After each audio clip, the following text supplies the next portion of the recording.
Our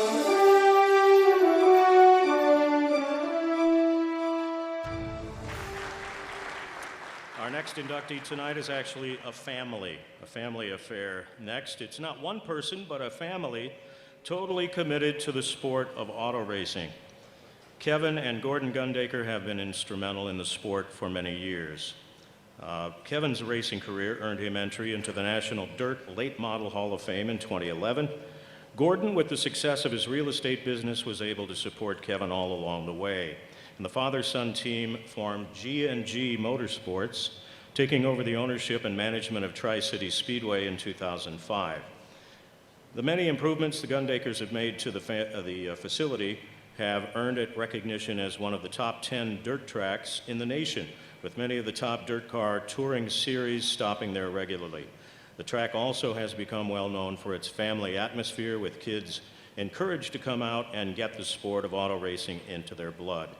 And of course, the financial benefit to the Metro East and the St. Louis area, not to mention the national publicity, boosts everyone in the nation, or in the region, I should say. Ladies and gentlemen, let's welcome the Gundaker family, Kevin and Gordon, to the St. Louis Sports Hall of Fame. We have Doug Jenkens here, who is a motor racing reporter for WBGZ, and the Tri-City track announcer to do tonight's interview. Doug? Well, thank you very much. And as you see, we've got a father and son here. It's truly been a family affair throughout the entirety of what you guys have accomplished. Let's go back to 1973, Gordon. And 1973, and that's when Kevin ran his first race. What did you think when you first heard Kevin was going to start racing cars? Well, the first race, he tore up the car, so I wanted to get out of it. For probably the first 3 or 4 races, we didn't get through the race before the hot laps that he didn't tear up something. So it was a lot of fun. But it's easier to slow a guy down than to speed him up, right, Kevin? Yeah, that's correct. All right. Well, we can't get to your role as the track owners without talking a little bit about your lives on the road as a race car driver and as your support system here.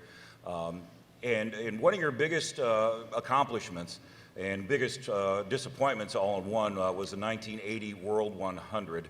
And the World 100 is the equivalent to the Indy 500 for the dirt late model stock cars that we're talking about here. Tell us a little bit about that race and then how that sent you on your way to do other things. Well, that race, we ran second by about 3 feet.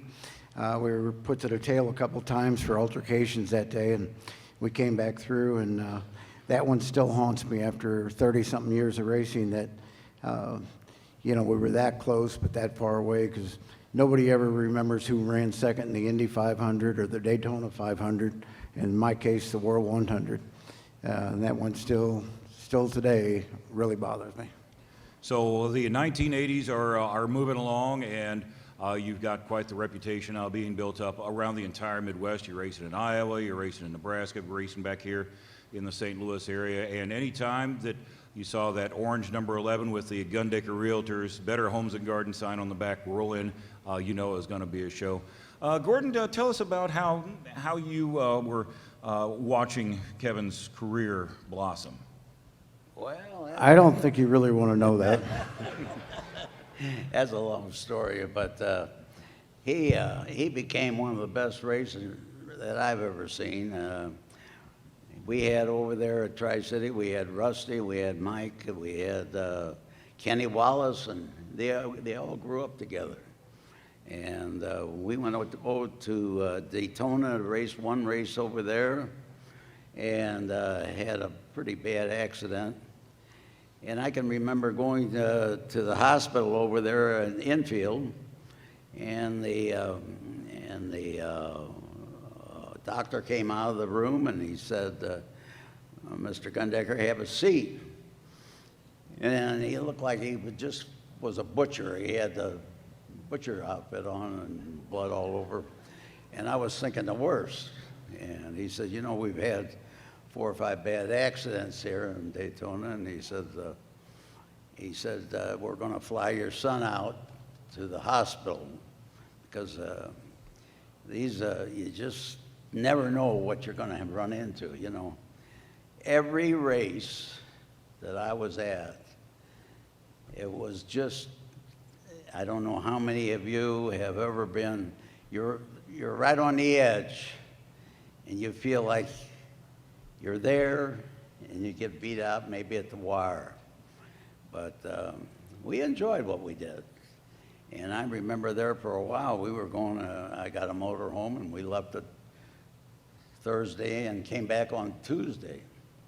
One of the things that I think that the race car drivers today is nothing like it was back years ago.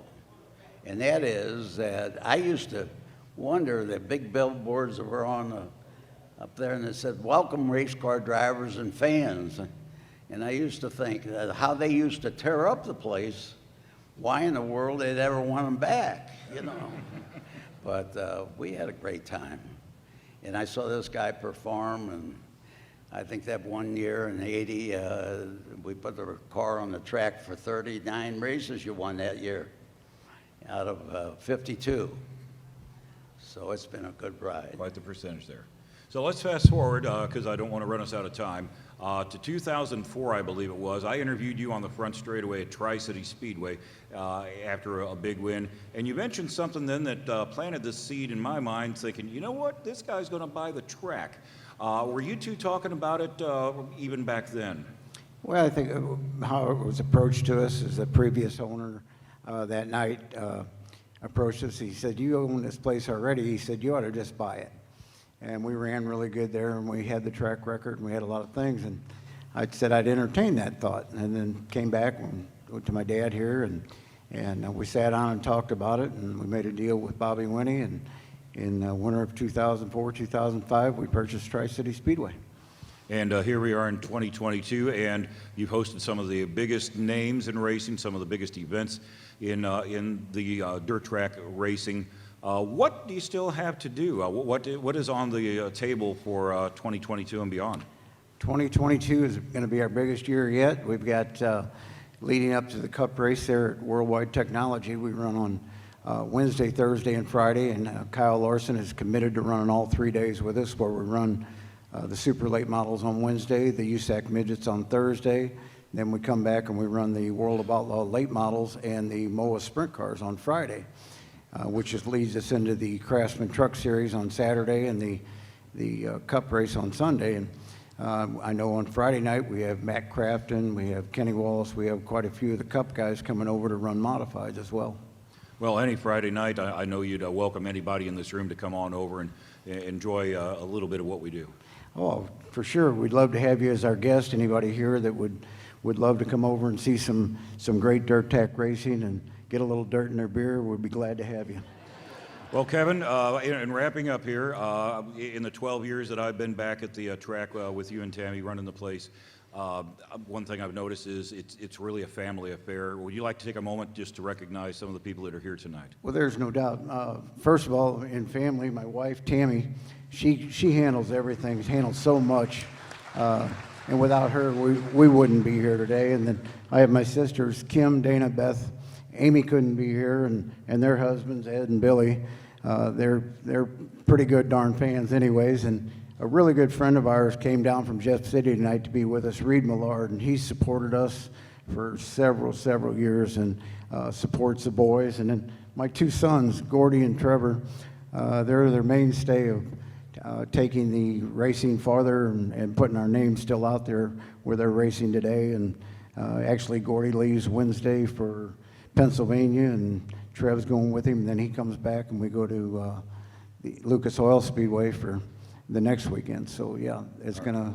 I like to pass it. My wife's down there, and I got 4 daughters here, and their son-in-laws and grandsons. Would you all like to stand up, just one time?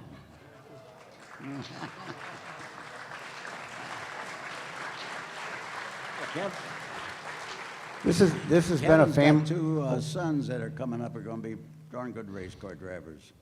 I just want to say one other thing. I see my friend Joe Bear over there, and Joe worked for me for a long time, and now he's got his own company. Joe, I hope the best for you. Well, Just one more thing, our racing has been a family affair for a long time, and it's going to continue to stay a family affair as long as I'm alive, which I believe the man over here will probably outlive me. He's like the Energizer Bunny. You've never seen anything like him. He will drive you crazy. well, Gordon, Kevin, congratulations on your induction into the St. Louis Sports Hall of Fame.